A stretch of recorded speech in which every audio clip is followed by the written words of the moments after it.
नमस्कार विद्यार्थियों। आज मैं आपको बीए भाग प्रथम का प्रथम प्रश्न पत्र राजनीति विज्ञान के मूल आधार में लोक कल्याणकारी राज्य के बारे में बताऊंगी। लोक कल्याणकारी राज्य की जो धारणा है वह नाम से स्पष्ट है कि इसमें दो शब्द आते हैं, लोक और कल्याण, यानी जनता का कल्याण करना। नेहरू ने भी एक बार कहा था कि सभी व्यक्तियों को अपने व्यक्तित्व के विकास हेतु समान अवसर प्रदान करना, अमीरों और गरीबों के बीच अंतर मिटाना और सभी नागरिकों के जीवन स्तर को ऊपर उठाना लोक कल्याणकारी राज्य के अनिवार्य तत्व है। यदि हम इस अवधारणा के उदय की बात करें या अभ्युदय की बात करें तो ये अवधारणा कोई नई नहीं है और इसके बारे में भारत में प्राचीन काल से ही जो राम राज्य की अवधारणा प्रचलन में थी वो इसका प्रतीक कही जा सकती है। इसके अंतर्गत प्रत्येक व्यक्ति के व्यक्तित्व का स्वतंत्र रूप से सर्वांगीण विकास करने का प्रयत्न किया जाता है। यद्यपि भारतीय राजनीतिक विचारकों ने राजपद के दैवीय उदय का प्रतिपादन किया, लेकिन इसके साथ उन्होंने राजा के कर्तव्यों की विस्तृत विवेचना की और उनका मूल विचार है कि राजा के सभी कार्य लोक कल्याण की दृष्टि से ही किए जाने चाहिए। चाहे हम महाभारत को ले, पराशर की स्मृतियां या मार्कंडेय को ले, मनु और याज्ञवल्क्य आदि सभी की विचारधारा में यही बात स्पष्ट रूप से देखी जा सकती है जिन्होंने प्रत्येक व्यक्ति के सर्वांगीण विकास की बात कही। और वेदव्यास ने महाभारत में तो इतना तक लिखा कि जो नरेश अपनी प्रजा को पुत्र के समान समझकर उसकी चतुर्मुखी उन्नति का प्रयत्न नहीं करता वह नरक का भागी होता है। इसी प्रकार की धारणा हम यूनान के नगर राज्यों में भी देख सकते हैं। प्लेटो और अरस्तु की बात करें तो उन्होंने भी राज्य को एक नैतिक संगठन माना। अरस्तु ने भी कहा कि राज्य जीवन के लिए अस्तित्व में आया और सद जीवन के लिए वह अस्तित्व में बना हुआ है। 18वीं सदी के उत्तरार्ध में और 19वीं सदी के प्रारंभ में विश्व के अधिकांश राज्यों द्वारा व्यक्तिवादी यद्भाव्यम नीति, जिसे हम लेसेस फेयर कहते हैं, उसको अपनाया, जिसके परिणाम स्वरूप यूरोप के राज्य अधिकाधिक संपत्तिशाली बन गए। लेकिन इसके साथ ही संपत्ति का केवल कुछ ही हाथों में केंद्रीकरण भी होने लगा। एक ओर तो अत्यधिक संपत्तिशाली वर्ग बन गया और दूसरी ओर ऐसा श्रमिक वर्ग था जिसके पास अपनी क्षमता से अधिक कार्य करने पर भी जीवन के साधन नहीं थे। ऐसी स्थिति में बहुसंख्यक जनता में विद्यमान व्यवस्था के प्रति असंतोष उत्पन्न हुआ और रस्किन, कार्लायल एवं विलियम गाडविन आदि विद्वानों द्वारा इस असंतोष की अभिव्यक्ति भी की गई। इन विद्वानों द्वारा ये कहा गया कि जहाँ संपत्ति एकत्रित होती है वहाँ मानवता का पतन हो जाता है। तो इस तरह व्यक्तिवादी विचारधारा अस्तित्व में आने लगी और व्यक्तिवादी व्यवस्था को नष्ट करने के उद्देश्य से ही 1848 में कार्ल मार्क्स और एंजिल्स ने साम्यवादी घोषणा पत्र प्रकाशित किया। साम्यवादी विचारधारा से प्रेरणा ग्रहण करते हुए ही 1917 में सोवियत रूस में सर्वहारा वर्ग द्वारा एक सफल क्रांति की गई और तमाम आंतरिक और बाहरी विरोधों के बावजूद सोवियत रूस में सुव्यवस्थित रूप से साम्यवादी शासन व्यवस्था स्थापित हो गई। यह साम्यवादी व्यवस्था निश्चित रूप से पाश्चात्य देशों में प्रचलित पूंजीवादी व्यवस्था के विरुद्ध और उनके लिए एक भय का कारण भी बनी। इस स्थिति में पूंजीवादी देशों ने अपनी व्यवस्था पर पुनर्विचार प्रारंभ करना शुरू किया और वो इस निष्कर्ष पर पहुंचे कि जो उनकी व्यवस्था है उसको हमें बनाए रखना है तो उसमें कुछ मौलिक परिवर्तन करने जरूरी होंगे।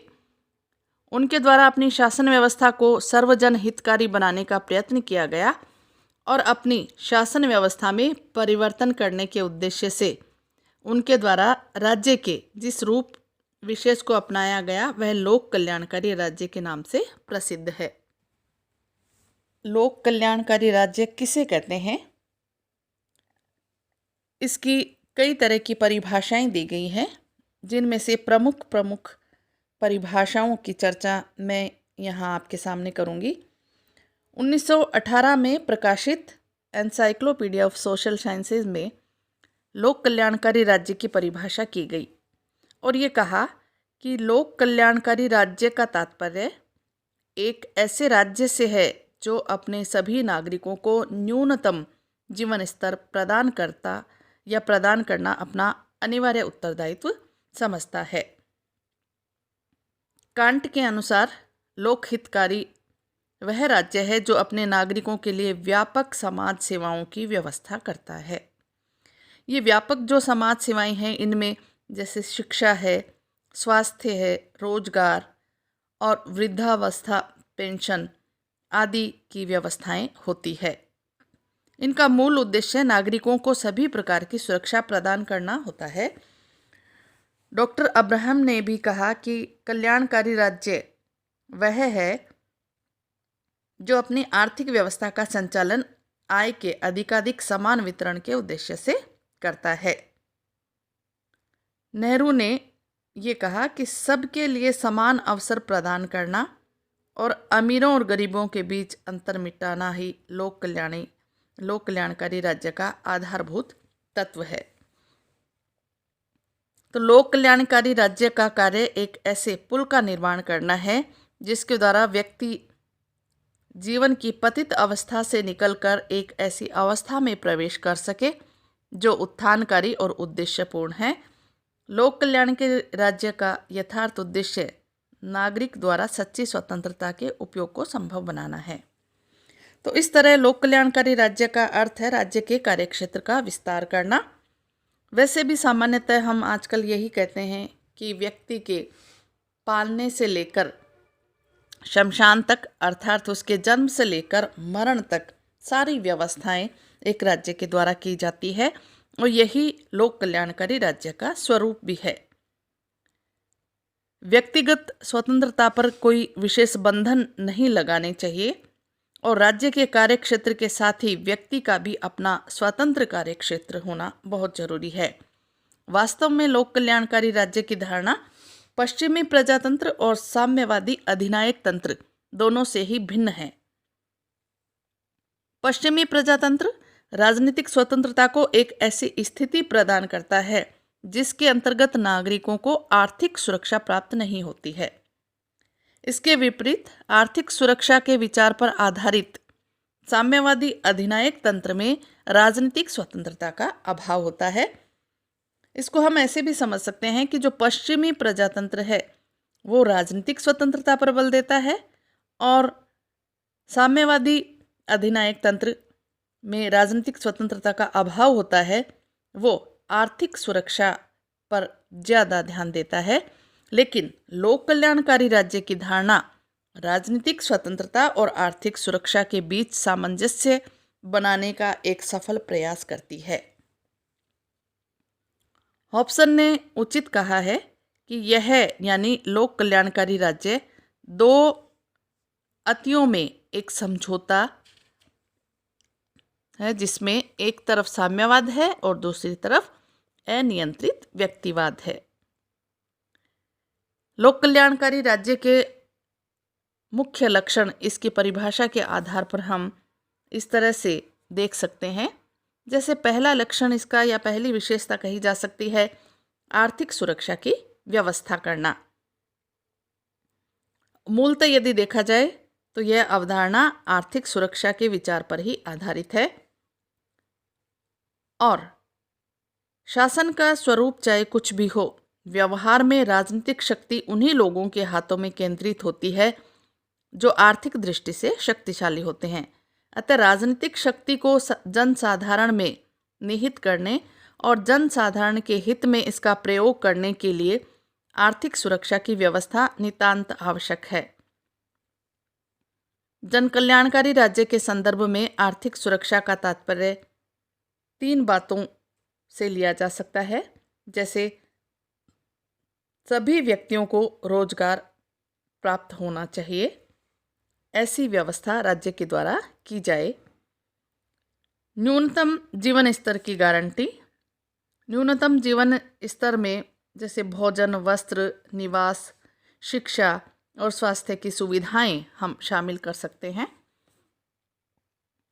अधिकतम समानता की स्थापना की जानी चाहिए, यानी संपत्ति और आय की पूर्ण समानता तो संभव नहीं है और न ही वांछनीय भी है, तथापि आर्थिक न्यूनतम के पश्चात होने वाली व्यक्ति की आय का उसके समाज सेवा संबंधी कार्य में से अनुचित अनुपात न हो, यानी उचित अनुपात होना चाहिए।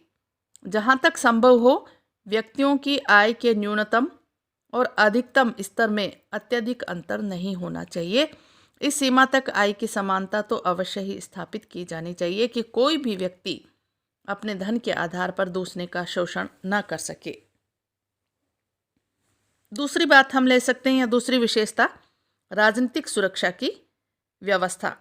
राजनीतिक सुरक्षा की व्यवस्था तभी की जा सकती है जब लोकतंत्रीय शासन हो, क्योंकि लोक कल्याणकारी राज्य में व्यक्ति के राजनीतिक हितों की साधना को भी आर्थिक हितों की साधना के समान ही समझा जाता है। तो लोकतंत्रीय शासन व्यवस्था वाला राज्य ही लोक कल्याणकारी राज्य कहलाता है। दूसरी बात, नागरिक स्वतंत्रताओं की व्यवस्था करना। लोकतंत्रीय शासन की स्थापना कर देने से ही राजनीतिक सुरक्षा प्राप्त नहीं हो जाती है, क्योंकि व्यवहार में राजनीतिक सुरक्षा के लक्ष्य को प्राप्त करने के लिए नागरिक स्वतंत्रता का वातावरण होना आवश्यक है। नागरिकों को विचार अभिव्यक्ति और राजनीतिक दलों के संगठन की स्वतंत्रता प्राप्त होनी चाहिए। इन स्वतंत्रता के अभाव में लोकहित की साधना नहीं हो सकती, और लोकहित की साधना के बिना लोक कल्याणकारी राज्य आत्मा के बिना शरीर के समान होगा। तीसरी विशेषता हम ले सकते हैं, सामाजिक सुरक्षा की व्यवस्था। सामाजिक सुरक्षा का अर्थ है सामाजिक समानता, और इस सामाजिक समानता की स्थापना के लिए आवश्यक है धर्म, जाति, वंश, रंग और संपत्ति के आधार पर उत्पन्न भेदों का अंत करना चाहिए, और अंत करने के लिए व्यक्ति को व्यक्ति के रूप में महत्व प्रदान किया जाए। फिर है राज्य के कार्यक्षेत्र में वृद्धि। जैसा कि मैंने पहले भी आप लोगों को बताया कि लोक कल्याणकारी राज्य एक ऐसा राज्य है जो व्यक्ति जन्म लेता है तब उसका प्रमाण पत्र बनाता है और उसकी मृत्यु का भी पंजीकरण करता है, यानी प्रारंभ से लेकर अंत तक संपूर्ण जीवन तक राज्य व्यक्ति के हितार्थ कार्य करता है। तो निश्चित रूप से व्यक्ति के लिए जब वो कार्य करता है या जनहित कार्य करता है तो उसके कार्यक्षेत्र में बहुत अधिक वृद्धि हो जाती है। लेकिन इसका मतलब यह नहीं है कि राज्य के कार्य में वृद्धि हो जाए तो व्यक्ति की स्वतंत्रता कम हो जाती है, वरन राज्य ऐसी व्यवस्थाएं करता है जिसमें व्यक्ति अपनी स्वतंत्रता का उपभोग तो करता ही है, इसके साथ ही उसे आर्थिक, सामाजिक और राजनीतिक सुरक्षा भी प्राप्त होती है और अपने व्यक्तित्व का वो संपूर्ण विकास भी कर पाता है। हॉब्सन ने कहा कि डॉक्टर, नर्स, शिक्षक, व्यापारी, उत्पादक, बीमा कंपनी के एजेंट, मकान बनाने वाले, रेलवे नियंत्रक तथा अन्य सैकड़ों रूपों में यह कार्य किया जाना चाहिए। फिर इसकी अंतिम विशेषता हम कह सकते हैं अंतर्राष्ट्रीय सहयोग की भावना। लोक कल्याणकारी राज्य एक राज्य विशेष के हितों से ही संबंध नहीं रखता है, यह संपूर्ण मानवता के हितों से संबंध रखता है और इसका स्वरूप राष्ट्रीय न होकर अंतर्राष्ट्रीय होता है। वैज्ञानिक प्रगति तथा राजनीतिक चेतना के विकास ने विश्व के सभी देशों को एक दूसरे से या एक दूसरे के इतना निकट ला दिया है कि त्रस्त मानवता के बीच एक अकेला राज्य अपना जीवन सुखपूर्वक व्यतीत नहीं कर सकता। एक लोक कल्याणकारी राज्य वसुदैव कुटुंबकम अर्थात संपूर्ण विश्व ही मेरा कुटुंब है, इस विचार पर आधारित होता है। तो इस तरह से विद्यार्थियों, जो लोक कल्याणकारी राज्य है वो जनता के कल्याण पर ही आधारित होता है और वे तमाम व्यवस्थाएं एक राज्य के द्वारा की जाती है जिसके द्वारा प्रत्येक व्यक्ति के व्यक्तित्व का विकास संभव हो सके और वो एक संपूर्ण जीवन व्यतीत कर सके। धन्यवाद।